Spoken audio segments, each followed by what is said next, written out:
শামীম, ঢাকা-টাঙ্গাইল মহাসড়কে যানজটের কারণ কি মনে হয় এবং হাইওয়ে পুলিশ কি বলছে ব্যাপারে? পূর্বী ঢাকা-টাঙ্গাইল মহাসড়ক একটি যানজটের মহাসড়ক। এটি কিন্তু বেশ কিছু বছর আগে থেকেই এই ঢাকা-টাঙ্গাইল যমুনা সেতুর যে মহাসড়কটি হয়েছে, এই মহাসড়কে ঈদ আসলেই কিন্তু এই ধরনের যানজটের একটি ভোগান্তিতে পড়তে হয় উত্তরবঙ্গগামী মানুষ যারা ঈদে বাড়ি ফিরেন, তাদেরকে এই ধরনের ভোগান্তিতে ফিরতে হয়।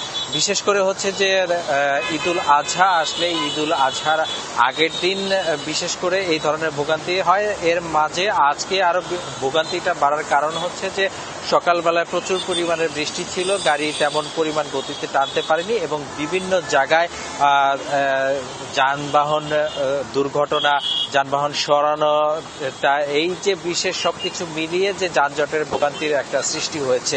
আপনার মাধ্যমে আমি যমুনার দর্শকদের দেখাতে চাই, এই যে রাস্তায় আপনি দেখতে পাচ্ছেন যে একটা দীর্ঘ একটা সারি। আমি এই মুহূর্তে রয়েছি যমুনা সেতু থেকে প্রায় 15 থেকে 17 কিলোমিটার আগে পুংলি নামক স্থানে। এখান থেকে কিন্তু যমুনা সেতু প্রায় 15-16 কিলোমিটার রাস্তা। এই রাস্তা পুরোটাই কিন্তু এই ধরনের ট্রেল হয়ে রয়েছে, যার ফলে হচ্ছে যে মানুষজন প্রচন্ড ভোগান্তিতে যাচ্ছে। বিশেষ করে যারা মহিলা রয়েছে এবং শিশু রয়েছে তাদের প্রচন্ড ভোগান্তি পোহাতে হচ্ছে।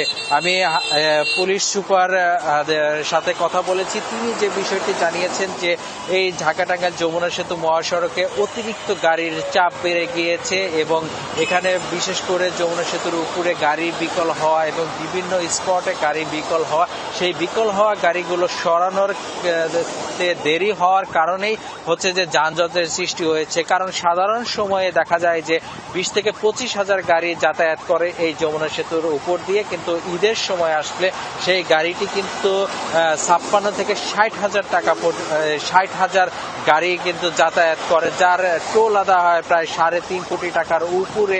এই যে গাড়ির অতিরিক্ত যে চাপটা রয়েছে, গাড়ির যে অতিরিক্ত চাপ, যার ফলে হচ্ছে যে এই চাপের কারণেই মূলত হচ্ছে যানজটের সৃষ্টি হয়েছে। তবে পুলিশ সুপার বলছে যে যদি গাড়ি মাঝে মধ্যেই টানছে উত্তরবঙ্গের দিকে, যদি এইভাবে টানতে থাকে তাহলে হয়তোবা 1 থেকে 2 ঘন্টার মধ্যে রাস্তাটি স্বাভাবিক হয়ে যেতে পারে। পুরবী, ঢাকা-টাঙ্গাইল মহাসড়কের খবর জানাচ্ছিলেন শামীম, ধন্যবাদ আপনাকে।